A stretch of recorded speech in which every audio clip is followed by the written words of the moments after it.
This is Brad A. Milford with the Unlimited Business Wisdom Podcast, where leaders, seasoned entrepreneurs, and business owners share their wisdom. It's straight to the point to respect people's time, and because we know knowledge and wisdom turn to business possibility, and possibility mixed with support and action become reality. In this podcast, we discuss leadership, sales, marketing, operations, team development, quality, and finance to drive sustainable results and everlasting impact to make the world a better place. Thanks for joining us. Super excited to have you on the show. Anish, welcome to the show. Thank you so much for having me. I'm super excited to be here, Brad. I love it. I love your energy. I'm just going to just start off right now. It's like, I love your energy. You got, I can already say, like, great sense of humor. You know, the few minutes we had before we were like, live or recorded, there's just great energy. I'm super excited to have a conversation with you. Just see where this leads. I really am, and I truly do. I'm excited. Not least of which, to hopefully to some of your listeners out there. Hopefully I can just spread the message of, now really is the time to get excited, whatever your goals are, whatever your professional business, whatever. I know that there's a lot of fear out there, but hopefully part and parcel with the energy also comes just, a little bit of that message to say, hey, now is the time to take some risks, to bet big on yourself, to move it forward. I can't imagine a better time we've had in the last 13 years, and I've been in business for almost that long. Since I started, that was one inflection point around 2008, 2009. Here's another one right now. So I really want people to feel that excitement and hopefully, take that risk if they can. I love it. Great wisdom. Okay. Thanks for joining us. Let's wrap it up. No. Perfect. That was just smooth and easy. That was really fast. No, it's great. I truly do love your energy. It's awesome. I guess let's start off with, can you just share a little bit about who you are and what you do, Anish? I was I was born and raised in Montreal, Quebec. My parents were immigrants from India. As I grew up, my mom went in and out of mental institutions. She dealt with schizophrenia, continues to deal with it. I grew up pretty lonely and isolated. Acting and the stage was the first real outlet that I had, and it was the first real career I was able to carve out through things like Shakespeare in the Park and then film and TV. That led to a career as a journalist and an author. I think in a very real sense, I'm kind of a throwback because everything I've ever done professionally, certainly up to this point, including my current life as a career coach for these past 12 years, it's been through experience. I don't have a BA in anything. I'm a theater school dropout. I'm an award-winning journalist, but I did that through learning it on the streets. I became a published author in 2014, but I did that through learning. I don't have an MA. I was always looking at it from the outside. And this path, what's unique and I think what separates all of that, but also in a weird way, what makes it absolutely what should be happening right now. It wasn't a bolt from the blue. It wasn't inspiration like anything else in acting or writing. It was need. I remember talking. I was writing resumes as a sideline at the time, trying to support my writing career. And an architect who was in his 50s booked a call with me, ostensibly as a client. And the guy basically broke down because he had spent over 20 years working at one company, hadn't really built any equity. He was going to get fired, as many people are, every single day. This isn't really a job search problem. It's a problem of not treating people right and then treating them like dirt afterwards, which, by the way, is what a job search is. So I made a promise to myself, being on that call and really being unable to help him in that moment, aside from the crap that passes for career coaching out there. I made a promise to myself to say, if there was a way, if there is another way for us to get what we want, job offers, opportunities, abundance, business, is there a way to end that for people like us over and over again, our way? It took me about 6 years to figure it out, and we did, and now we're 2,000 people in who we've gotten out of this hell forever, and that for a mom coming back to the workforce, that can simply mean never having to cold submit a resume again. For someone in their 50s like Arthur, it could simply mean not having to look your children in the face and say, I'm not going to be able to support you in college after a lifetime of work because daddy was stupid, right? This is a very personal thing for me, because I see the toll that it takes on people all throughout the spectrum. It doesn't matter how much money you have right now. If I can take away your job, and I can relatively easily, and you have no way for yourself to regenerate something as good or better, you're not free. Let's not kid ourselves. There's nothing that you have that I can't take away from you.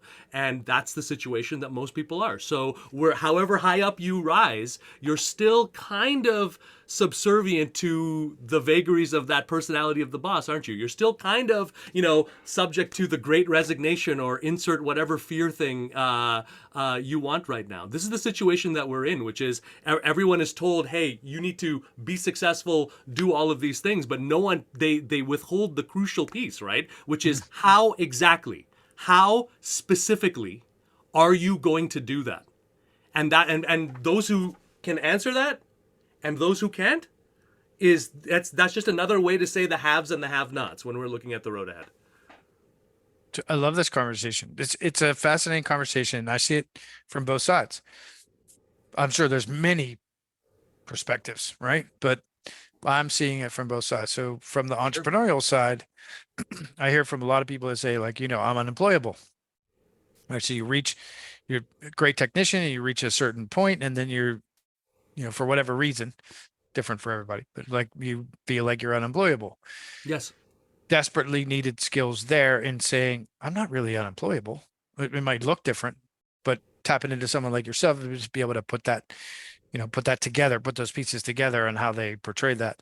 Then a lot of times, just as one example to that, a lot of times, when we look at an entrepreneur, someone who has had major impact, but has oftentimes done it in a non-linear way and has moved around. That's very similar, by the way, to what you'll see in terms of the career paths of a lot of people in Silicon Valley, where smart people they're not going to spend 2 decades working for Microsoft. Like, that's a chump move. What they're going to do is they're going to maybe invest 5-10 years moving from startup to startup to startup to startup to startup, and then leveraging that towards it. Well, how does that person move back in there without being a liability? It's not that different of a thing. But I'll tell you, one major one that no one thinks about is, who are you speaking to, right? If you're a lifelong entrepreneur, are you speaking to the CEO of the company on a pretext as an equal? Are you speaking to the COO who's being impacted by your process of moving a company forward? Or are you speaking to a fear-based gatekeeper or internal recruiter 3 years out of college who basically has a completely different criteria in terms of what to kick forward? With all due respect, what I found is that I found many more people who were similar to me, where at least I could understand and jump off of it, from people who have already been successful. And because we don't feel that we have a right, because we feel like these are gods on high as opposed to flawed men and women like everybody else blundering their way through, because we don't do that, we satisfy ourselves saying, oh, if I need a job, then I need to talk to these gatekeepers. I need to talk to the people who are in charge of hiring. These people are not the ones you should be speaking to. You should, and this is a thought that everyone should be having right now. Networking means building relationships with people who are feeling the most intense aspects of the pain that you solve. Full stop. Everything else is done. Anything else is irrelevant to you. What is the worst pain that you solve? What are the worst ramifications of that? Usually people at the top are the ones who are feeling that, right? If people made that their number one sort of avenue, if they made that alone is going to crack open the level of opportunities out there, because that really, what we're talking about is what the hidden job market is, It's the entire ecosystem of people like me and you. Having been on the other side, I'll also tell you, just think about it as a business owner for a second. Obviously, the last thing that you're going to want to do is put your needs on a job board to have a bunch of strangers, desperate strangers, knocking on your door so you can have a race to the bottom. Aren't you going to ask people that you know? Aren't you going to ask people, hey, is there someone who has an understanding of this type of a business, of what's going on here? this anyone can plug themselves into, but because we don't, we miss out on the majority of opportunities, and what we're left with are these kinds of, we call them day-old bread. That's the majority of what you see on job boards. They're poisoned opportunities that they have tried to solve every other way, and because they haven't been able to do it, you're going to pay the price on that, either in terms of additional requirements for the job, interview 5, 6, 7, 8. Ultimately, it's a lack of trust built on a process that isn't really geared towards us, and something that really, it shocked the heck out of me. I mean, again, being raised as the way that I was, I also feel that way. There's still a part of me, even after having worked with CEOs, that says, oh, they're a different person, oh, they're better than me. They have better, all the insecurities that we carry out. Of course, they're going to come out when you're trying to better something that is directly, especially in the US. I mean, come on, man. We so that your worth and your bank account and your job title are so like this, right? But we all have to get honest, and we have to get real, because getting to that next step in your career is going to take more than just talking to people and having a slightly better resume. Like, you got to do a little digging inside of yourself with a little bit of courage if you're serious about actually attaining something better. It's never going to no one's ever going to give it to you. It's never going to happen. Right. Brilliant.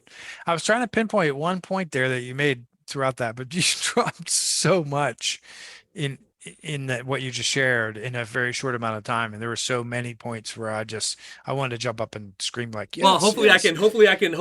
I'll keep it a little bit more succinct for all of us as we're going through this. I don't mean that in a bad way. I mean, there were so many points that you made that were really powerful, actually, and I think the overall theme there is where I'd really like to tap into is there's two sides. So I started to say like entrepreneur, and then there's the person who's scaling the company, because there are people who do that still.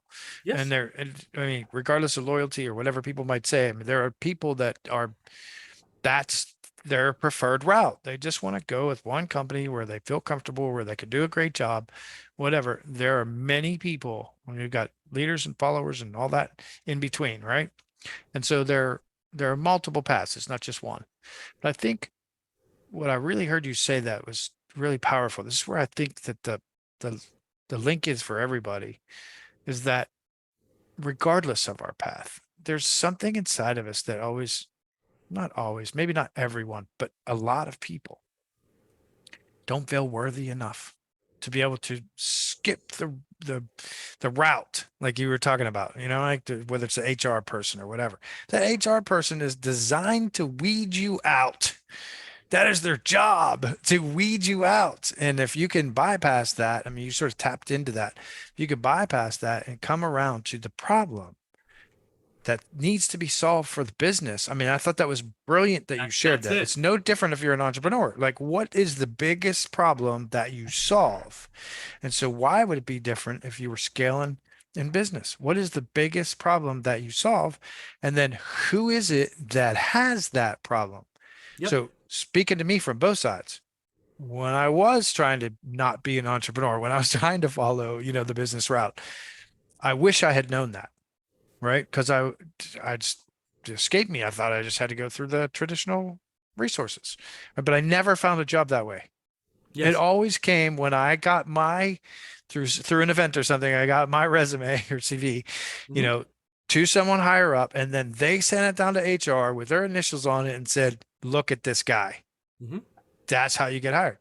Right. And same as an entrepreneur, it's like, you got to reach the person that knows the problem. So as many businesses I've been in, there's never been a time where I didn't know what problem I was trying to solve. As a CEO, COO, or any kind of C-suite, I feel that it's a reasonable statement to say any C-suite person knows exactly what they're trying to solve and what their struggle is. Right. And so I think they have a couple of goals that they're looking to solve. I think, of course, for what you do and what you specialize in, and I would say what you're saying, reach the person, right? I would say the best way to reach a person, a much more productive way to reach the people that we're talking about, a big mistake that I'm seeing all over the place is you look at people's LinkedIn profiles, etc. They're skills trading. They're still skills tradings, right? So I'm a CTO and I've got 5 years here, but no one cares about that, right? At that level, they're looking at you as a strategic partner to the business. Literally, you could have a IT manager with a 5-page resume listing tech skills, but I've developed resumes for CTOs at the Fortune 100 level. That's one page that aren't mentioning one tech thing in there because we understand what the audience is, right? And so if your brand, and this is true for anyone, right, with a little bit of experience, you're probably not fresh out of college, but you're right, the entrepreneurial way of thinking right now is the dominant sort of way. And it helps to be flexible with all of this stuff because I do think that the future is going to be hybridized roles one way or the other. I don't mean necessarily remote or not, but in terms of like, the only difference between a full-time role and a consulting role is I'm going to think thrice about the full-time role because I'm like, oh, wow, I got to take myself out of the market for at least a year and I can't contribute, right? Everyone should be thinking about a universe of opportunities. Even if they're fully employed right now, the best way to protect your interests right there would be to, again, is my brand, is it promoting Brad's process, Brad Milford's magic process, or is it promoting a bunch of skills? Are you using that to reach out to more people who would be conducive or more likely? And remember, another thing that people mess up here is they get so locked into one way of thinking. So they say, okay, I'm a marketer, so the only people that I can talk to is the chief marketing officer at a company. Actually, you shouldn't be interested in talking to anyone with marketing experience there. Marketing is growth. What you're really being paid for is growth, right? So if you're reaching out to those right people, then if you're just looking at it in terms of these little pearls here that we're doing with the dialogue started with a different pretext, then exactly as you've said, the business becomes, and this is true whether it's we're just building a relationship, whether it's a standard interview, it doesn't change. However you got in the door, if you're going to go into an offer, the way that you're going to do it, you're not going to be able to back engineer months of relationship building, all of that. No. But there is something that you can do for leverage here, and that is to understand and go in assuming that every job posting is 95% BS. Go in assuming that they have standard questions, but they don't really know what they're doing. And go in assuming your one goal for that first interaction is to identify those 2 or 3 ways this company is bleeding out, which is really always what any real hire is all about, right? I'll say, look, we're looking at a 20 to 30% increase in our business looking at 2023, and we want to do this. We need someone who can head up our growth strategy. The truth is we've lost 30% of our workforce. We have no event. It's absolute chaos, right? Your job, he who identifies the truth and can align to the truth will get the job most of the time. That's Brilliant. what that's the whole game. So that means, okay, if we got to get a little confrontational, we will. Oh, if we need to go deep, or if I'm going to say, hey, what's the relevance of us talking about experience 10 years ago? Can we talk about what you guys have been doing to put this into action, right? Every candidate should be pressing for relevancy, and you're the expert in what you do, not them. So don't be afraid, because one of the most powerful ways to close an offer is to literally be in that room to be like, Brad, look, I get that you have strong opinions on it. You've been running this company for 15 years, 20 years, but you haven't made the sacrifices that I have made here. You're not looking at it the way that an expert in this does. And I'm telling you, this is the right way to do it, and this is the wrong way to do it. If you want to do it your way, go right ahead.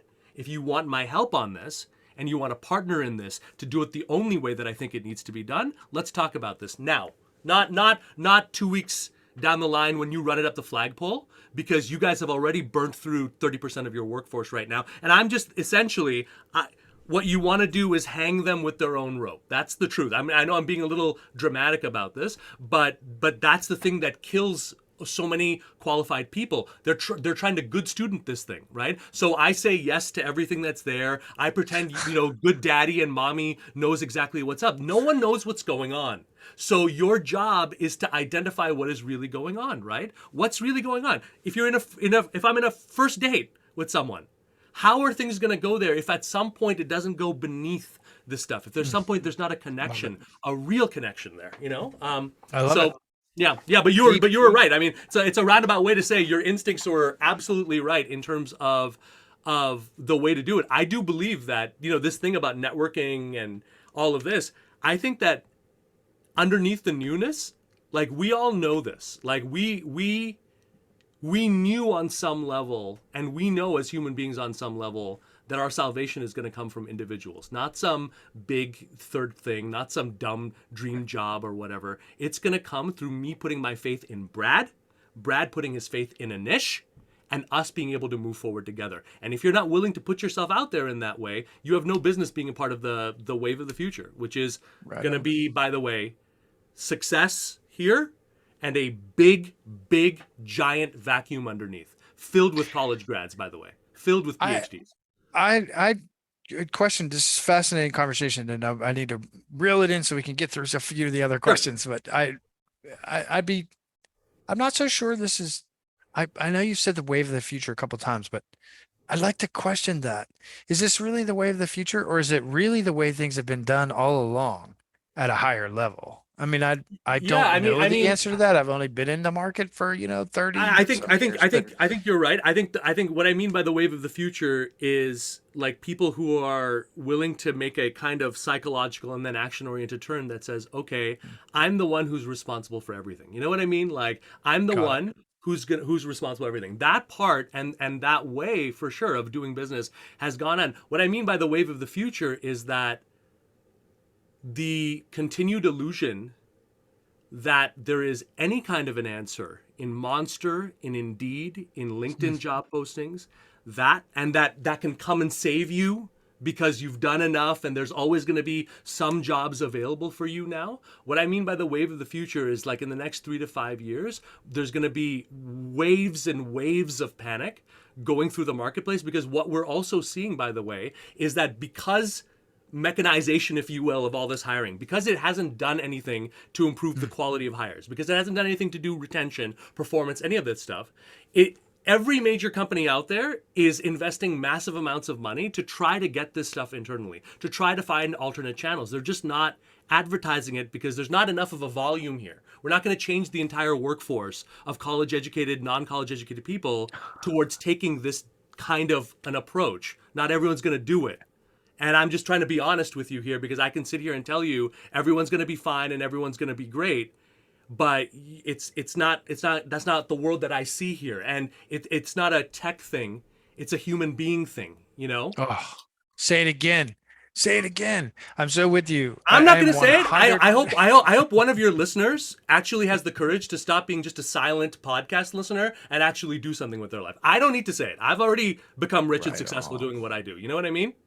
I hope they do something. I love it, though. I love it, Anish, because there is a flip. Okay, so, that is, thanks for the clarification. I think at a high level, much of what you're saying has been done already, but it eludes some people who are newer to the market or haven't had the experience, or who are afraid to put themselves out there, or haven't had coaching, or, just it's unfamiliar to them. It is. But for those people who have had the experience, I think they're saying, like, yeah, I get it. This resonates. I totally get it. That's how I've gotten my jobs and that kind of stuff. But there is a very large market out there who's taught to do things in a certain way, who has become unsuccessful. And then they get in the job and then they're disengaged because it's not the right fit. I mean, look at the stats. I know you know the stats. I know the stats. You listening and watching, you know the stats. Like 76% of people are highly disengaged at work. That's crazy. Something's broken. And a lot of those jobs, the sad thing is, a lot of those jobs, you could have actually created a more productive situation there without changing one thing about the job, without changing one of the players in this, like it most of the time, it's the way in which this job was crafted and secured that either is going to foster trust, it's either going to foster a sense of, like, look, I'm just lucky that I get a chance to work with Brad. Yes, we have a bunch of things that we're going to solve together, but underneath it, it's more than that. It's like, I need to have someone who's in this room here who shares a little bit of my perspective, And because I know that we have that simpatico, I don't need to micromanage you. I know, dude.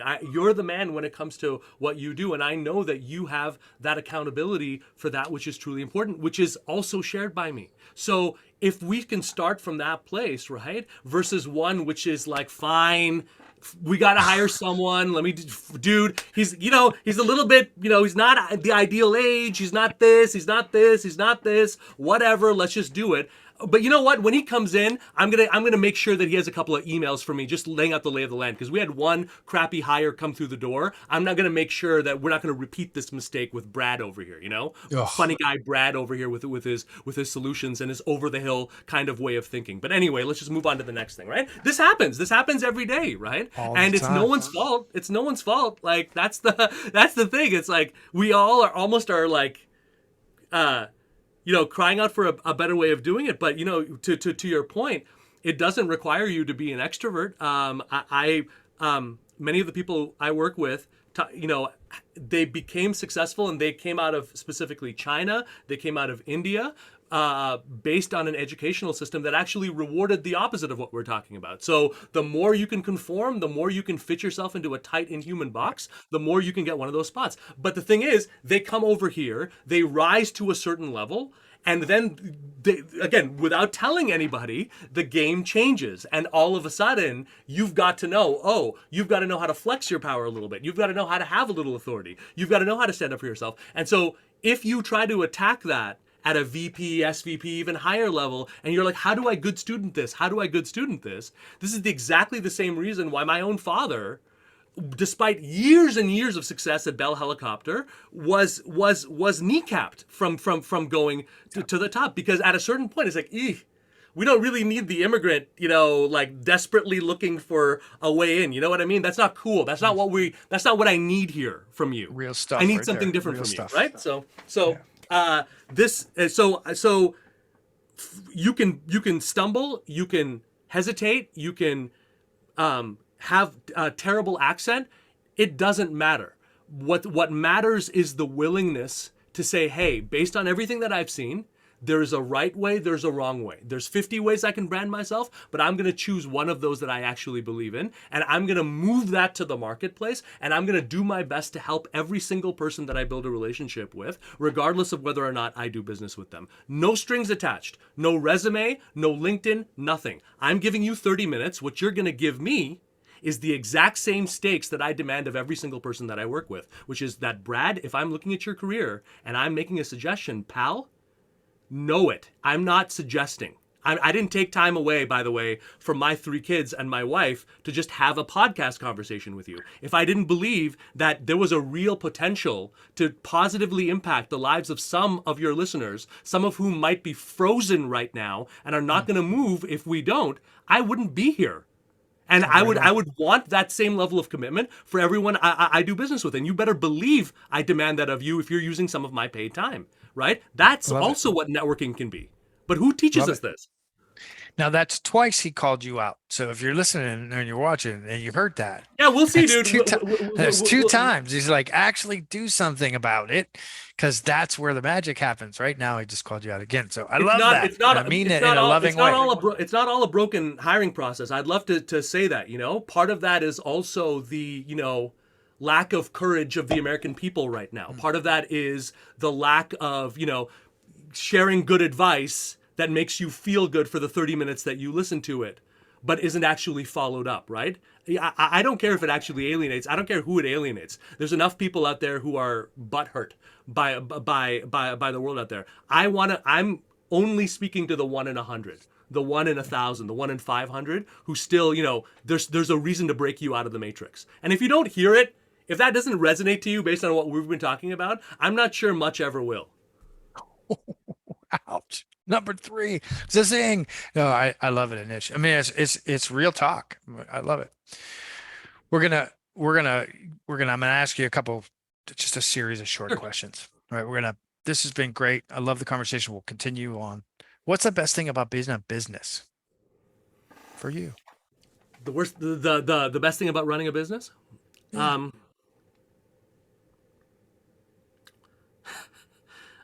Being able to serve instead of having to serve, I guess, in a strange sense. The people that I do this for, whether it's my clients or whether it's my kids and my wife, they're people that I can choose to serve, and I can say, hey, you know what, for your life, I want to see what we can do to make this better. I'm not sure if all of this was a choice, because the number of jobs that from age 16 to 20 that I literally ran away from. There was a telemarketing job. There was a valet job. I got a job as a valet, and I didn't know how to drive manual, by the way. So I just looked it up online because I thought I could just, make it up as I go along. First car I had to park was a manual, and I literally dropped the keys and I ran away. So I'm not really sure that the normal working way was actually going to do it for me, but it ended up, I think, being a blessing, because all of the ways that I've gone through depression, I've gone through burnout, I've contemplated suicide, I've been alone for most of my life until I met my family. I was deeply unhappy, but I never stopped taking one step forward after the other. And all of those things, I can tell now in the work that I do running a business, it had a purpose, because now I'm able to look at people who are also going through things that for them seem like it's a life ending. I'm going to lose my house. I'm losing custody of my kids right now. I thought I'd have equity in this company, and they're throwing me out on my butt right now, and I'm 65 years old, right? They're facing their own personal forks in the road, and every calamity I've gone through allows me in that moment, in my obviously blundering way, to also raise a hand out and say, no, you're not stopping here. This is not the end of you. And I don't care what you have to do. I don't care how sad you feel or how bad you feel about yourself. In order for you to be here, you've had to go through 10,000 mountains. And if I have to drag you kicking and screaming to this next one, you're going to do it. You're going to do it. You can either say I have no choice, or I have all the choice in the world, right? Whatever gets you there, you're going to do it, right? Because when it was me in the howling wilderness, there was nothing else aside from this. And I know we underestimate ourselves. I know it, Brad. This is 5%. What you've accomplished, what I've accomplished, this is 5% of what's in there. And that faith has only grown through running a business, and going through all of the roller coasters that only the entrepreneurs, right, and business owners out there, will know, right? I mean, how crazy do you have to be to, in order to survive in the early days of this business? I used to run charges on my Square account based on my own credit card, so that I would have money that I could transfer into my bank account so I could pay the mortgage, right? Like, it takes a certain degree of craziness to do that, but there's a reason. I believe that God and life, that there are messages, there's things that we can pick up on that can benefit every single one of us. And I believe that those who are trying to do something on their own, those who are trying to put something out, I think they're putting themselves more into that zone of receiving those types of communications. Love it. Love it. Everything, all of it. Sincerely, it's so true. It can be a painful process, but it really comes back to, I get to serve. I love it. You get to serve, and you get to discover that your journey, like that there is this tale in the story that comes together, like through other people, right? In a way that we never would unless we dare to help, and trust me, that was the thing that, if there was one thing I could change about my career, especially the early years, I wish that I had trusted people more, and I wish that I had been less willing to write people off in large swaths, because I would take one look, oh my God, a bunch of boomers, man, dude, I got nothing in common, with that. But I couldn't have been more wrong, and the more I listen, and the more I try to just get beyond myself, and I'm saying, okay, let me see what's out here. We're infinitely more connected than we think, and we really need each other's help right now, yeah. Powerful stuff. I'm with you in that. I think in my younger years, I did a lot of blaming. I was like, it's because of this or because of that. Yes. Instead of, now nowadays, fortunately.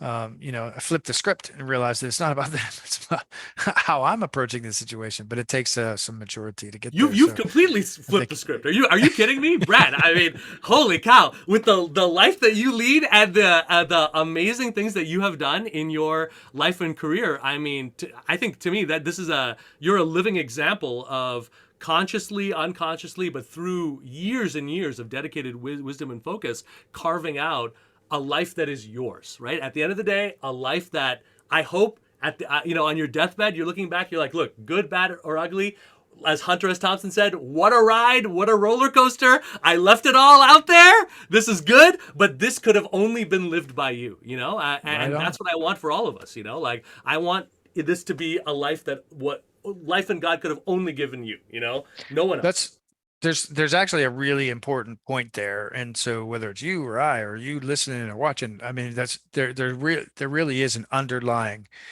story there that I wanted to highlight. And so it oftentimes, and not all of us reach the point where we move from, victim to victor. And so I Mm, really want to highlight that. And it's that, you know, it's so easy to blame other people. It's so easy to get into those commiseration type of conversations. And once you flip out of that and then surrender to that situation, you start to realize, wow, I'm really not the victim. It's how I'm approaching life is what I'm getting in return. And so there's a really yes. powerful conversation there that I just wanted to highlight that you captured, that you expressed. And I wanted to pull that out of there for the people watching and listening. Anish, th- You're a real inspiration to me, man. I really I know I've been the guest here, but I really I got to say right back at you for your energy, your perspective, and the amazing example that you're setting. Like I know I've been thrown down the gauntlet for a lot of your listeners, but I think it's good.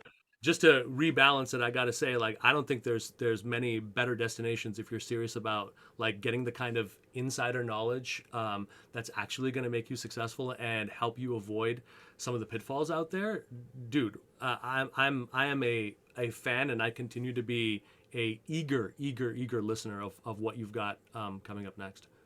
Love it. Likewise. This is one of my favorite questions. So as an integrator, as a systems guy, like I love this question. I love just having our guests share their, response to this. And so we hear from a lot of business owners that they're getting so much business, right? It's a flip of the script because there's tons of people that are getting so much business that sometimes the chaos causes some feelings of overwhelm. Would you be Mm. willing to share your thoughts on that subject, Anish? Yeah, the um, I think the most trouble I've ever gotten into when it comes to that overwhelm, and I think maybe like many people, I have a very elevated, maybe too elevated sense of how much of that I can take before things break down. The biggest mistake I made was keeping this stuff cloistered in. I came up, in a family that unfortunately we didn't really learn how to communicate. And so even when I had a family around me, and even, when I today have a team of people in our business who share the vision behind what we do, there's still something in me that says, oh, there's something very shameful about admitting to a problem that I cannot solve. And there's unfortunately many problems that I can't solve. Some of them we'll have to hire from, but the point is the the as the journey has continued, to keep allowing myself to be okay with the feelings of vulnerability, and instead of running from it and saying, oh, because we've achieved this, now I can ignore this part, I can tamp this down, I should have that hold. I found that actually the challenge is exactly the opposite, which is, can you trust your people more now, because you're going to have less answers. Can you express the fact that, what, like, maybe you need to take like this week off, and trust me, your people, the people who love you, they're going to step forward in ways that are going to surprise the heck out of you, and they're going to feel more a part of your dream, not less a part of your dream, for knowing that they're truly helping you in something that you cannot solve. And so I truly believe that the answer to that on a day-by-day basis, at least for me, has been to offset the pressure valve of the overwhelm through greater trust in those that are around me, and to say, okay, just because you're at the front of the bus does not mean you're supposed to know the map, the roads, the street, the cars. Right. That's okay. You're there. You're there. But you've got people behind you there who are literally waiting to throw their arms around you and say, "Brad, dude, we got you." You know, it's something I'm trying to. I keep coming back to, and I guess it's a lesson that I keep relearning. You know, as things go on. I love it. That's great. So with you, 100% with you. The empowerment of your team and empowerment of yourself. I love it. Anish, what other successful business owners or someone else that you'd like to highlight, successful like yourself, ought to be on the Unlimited Wisdom podcast? There is someone who was one of my original coaches, a man named Mark von Muser. He based out of San Diego, very different from me. I considered myself an introvert, and for a long time, the S word, sales, was like a really terrifying and also, boo, nah, that's not for me, you know? And here we have a guy who made his bones. He was heading up sales for Tony Robbins before moving into his own thing, has been on literally hundreds of thousands of calls. At first, I was like, dude, this is going to be an oil and water type situation to the max. But again, talking about like this thing about, putting faith in people, we never got along like two personalities who are meant to get along. But what I realized is that doesn't matter. Underneath that, right, in this guy who had also, I came to realize, overcome cancer, who had been there for his daughter as she had been bullied for overeating and for obesity, and who had challenged that in himself, even though you would never know it. There was so much to learn and admire. And what I also got from him was a kind of bedrock acceptance that says, look, whatever that dream is of yours, that's a matter of fact. And not only is it a matter of fact, I'm going to treat you as though this should have been a reality in your life already, right? So we're going to just do it all. And so that really, not only, is he an amazing person to have a conversation with an incredible stories on the selling process, but he's just also, to me, continues to be real proof of the fact that the true number of people we can impact and do business with and succeed with is always wider than what we think. It's always more than what we think. Your market, your reach, it's always more than what we think. There's ranks and ranks of people out there who may be like you, may be not, but that doesn't mean that they can't be helped by you. Mark von Muser. Love it. Absolutely love it. It's wonderful. All right. So in all this vast experience and all this stuff that you could share, what's one thing that you would share? Something you'd want to scream off a mountaintop to the listeners and the people watching.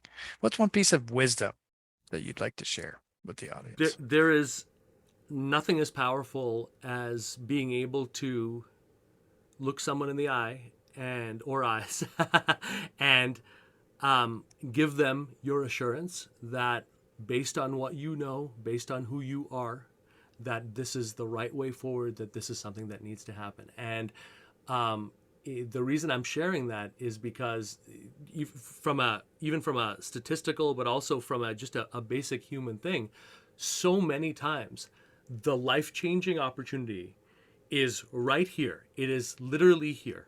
But the thing that's going to tip it over, and this is the mistake that we all have made at one point in our lives, the thing that's going to tip it over is that what's required there is the human reassurance and the fact that you're putting yourself, your blood, your sweat on the line. Where we go wrong is that in that moment, we go for a fact, a detail, a supporting thing, some other thing that I can give you.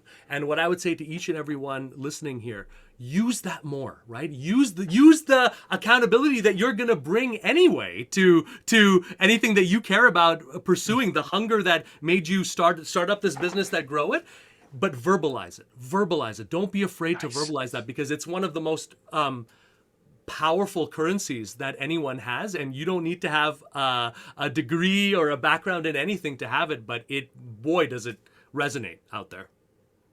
Nice. I love that. I'm curious. So you're talking about this energy, this passion, this purpose that you can bring. You've you've actually tapped into that in many ways throughout the call. Um, well, I'm curious, what advice would you give to someone? Because there's two schools that are in my head right now, two voices in my head right now. And there's the person that's more seasoned, that's been around, they're probably on the C-suite level, okay, and Mhm. they're dealing with this to a certain extent because they're obviously pivoting or going through a shift, right? And then you have the newer person who's hearing like, and I hear this a lot from people, from people who are just fresh out of college or whatnot. So you've got that one C-suite, and you've got the other person who's like, yeah, but everything says 3 to 5 years of experience. Like, how do I even get that?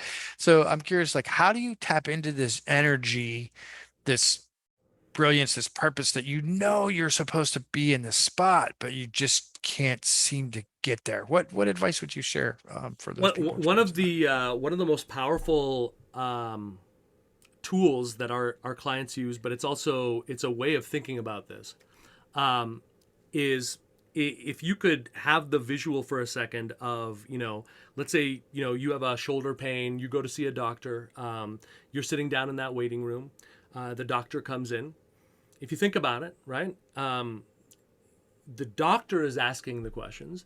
Your sense of how good of this doctor is and whether it goes from how they direct the conversation, where they go, you're not looking, generally speaking, you're not looking to say, hey, show me all of your years of experience as a doctor and all of your years of surgical experience. You're not doing that. You know how to behave in that doctor's room, and you know how to be led in an outcomes driven conversation for mutual benefit, because the assumption is, me having an assessment with you, Dr. X, that regardless of whether or not I decide to go into a treatment plan, even if it's serious, or whatever it is, either way, the 10 minutes, 15 minutes, 20, 30, whatever that I spend being assessed by you is going to give me a degree of clarity into what's going on with me, into what's happening that I would not get. In other words, I get a little bit of your expertise right there in that room, no matter what. Okay, so if you're in that interview, and I would say, look, wherever you are on the spectrum that you've laid out, one thing we can all agree on, you don't have to throw away anything,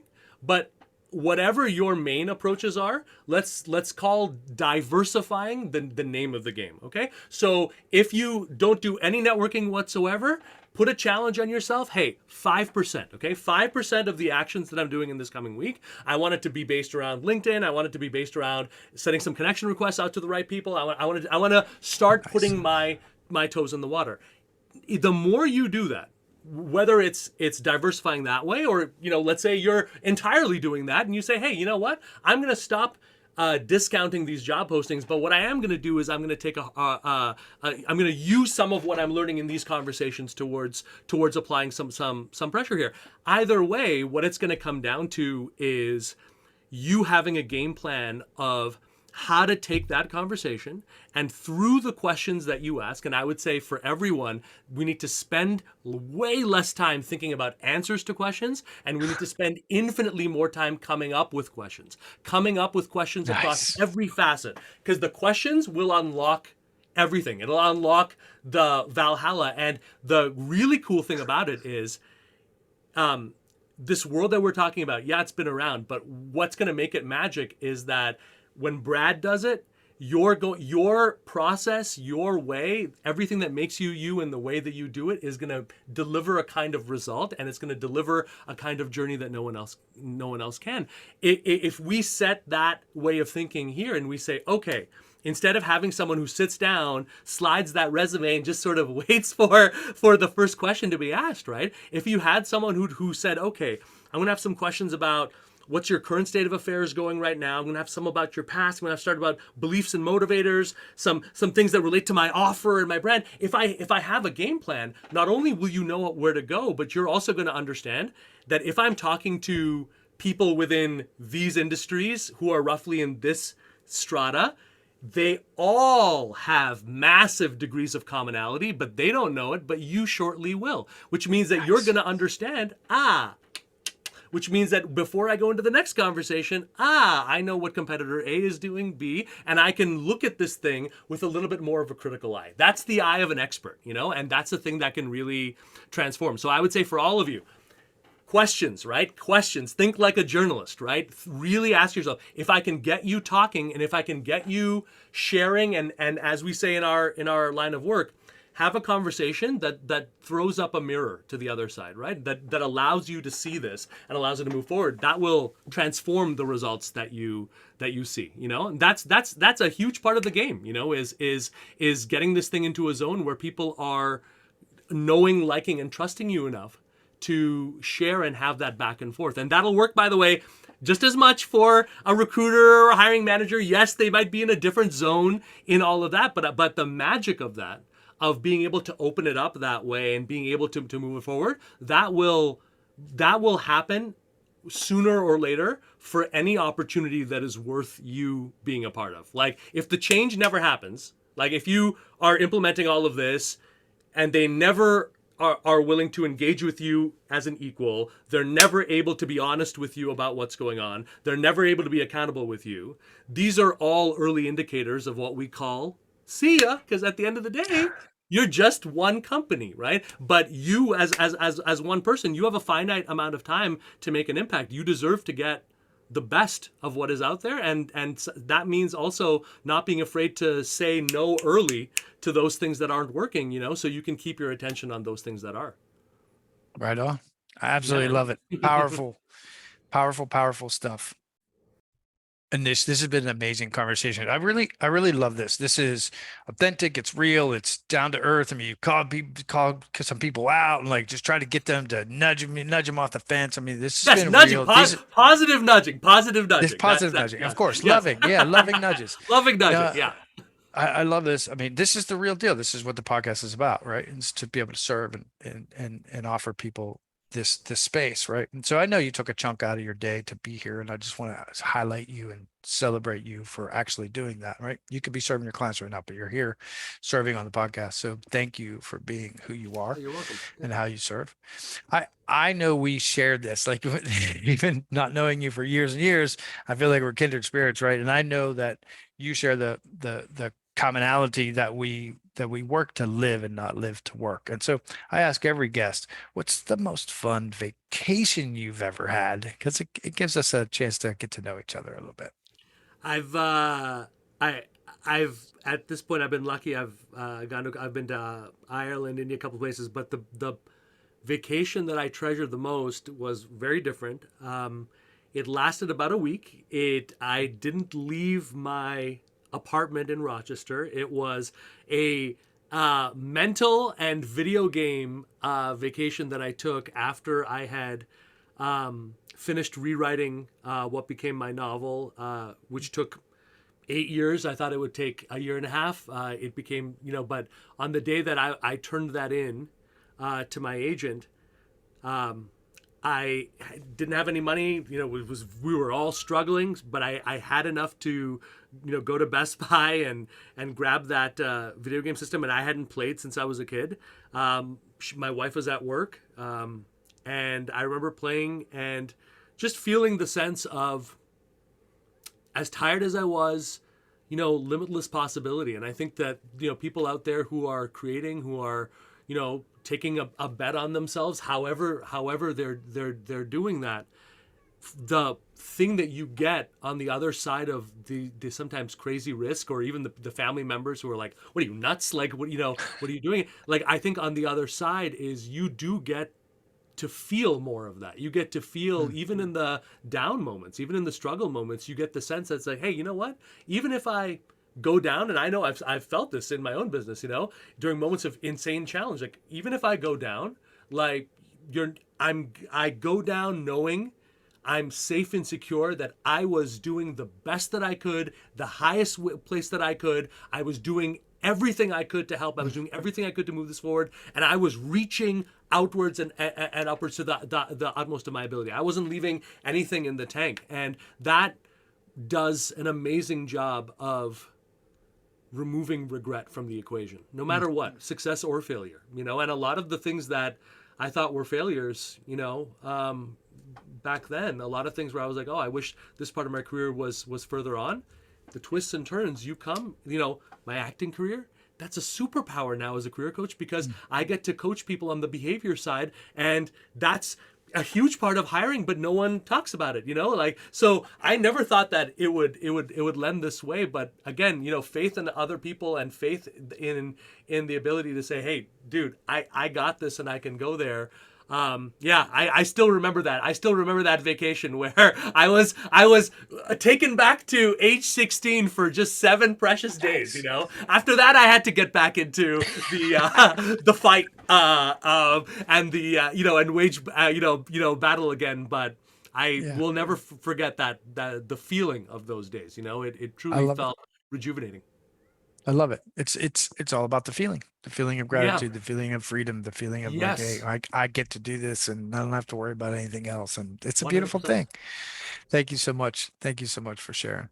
This has been amazing. Again, I want to highlight you, I want to showcase you with your energy, everything you bring to it. Look, you have a whole list of massive accolades, accomplishments. You've been so humble and humorous on this podcast, but I mean, I've looked over your stuff. I know what you bring to the table, and yet your humility is amazing. You've been direct, you've been forthright, and I think you bring a tremendous amount to the table to anybody have a conversation with you. Anish, what kind of initiatives are you working on right now that you would want people listening or watching to hear? Is like, hey, this resonates with me, and then whenever after you share like whatever current initiatives you're working on, then how can someone, when they watch this and they listen to it, they say, this guy, I have to reach out to this guy. How can they reach out to you? Well, I really appreciate this, and I really just want you to know, it has been, we've been talking about, among other things, like the benefits of having a directed conversation, and clearly I just want to call out, like, to those people who are following your podcast, you are a master already at bringing that out and bringing the best out of people. So I feel like I've learned just as much from being here. Our obsession right now has been something called the Linked Hired program. We've implemented it for a couple of years. It's our end-to-end, where we bring together coaching, our in-house automation platform, to deliver a way, no matter what your goal may be, to start generating these types of high-level offers through the hidden job market, through using things like LinkedIn. And really our obsession is for learn it once, let it help you now, and then now that you know it, use it for the rest of your life. Because exactly like we've been talking about, the underlying stuff, LinkedIn will one day maybe be some weird VR thing. I don't know. Like, these things will change. But the need that people have, the ability and desire that they actually have to be helped, if you just set the stage and in the right way, these things will never change. So for those people who are curious about it, I know, especially for those people that I've been calling out on these over the course of our conversation, there is a special link. Tap the hidden job market /ASAP. For those who are interested, if you go over there, you can see the exact class, our most recent class that me and my team have done. It'll teach you exactly this strategy, and whether you work with us or not, and you will have an opportunity, if you want to get in touch with us one-on-one, to do so at the end of that class, or if you just want to implement that to help support where you are, including entrepreneurs as well, more than welcome. That would be a way to do it. The other one would be helloanish.com.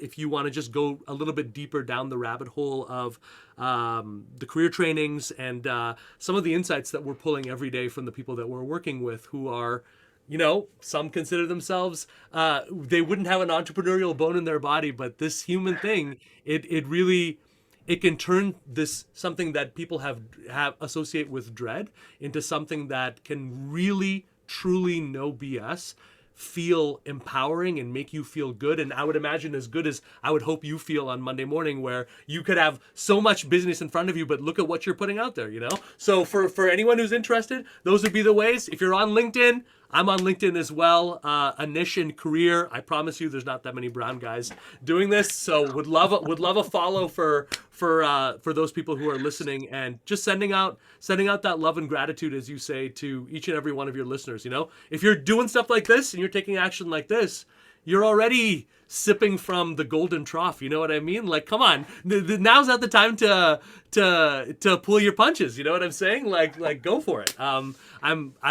just sending out much love out there to each and every person listening, to say, go for it. Even if you're unsure, go for it. Now is the time to go for it.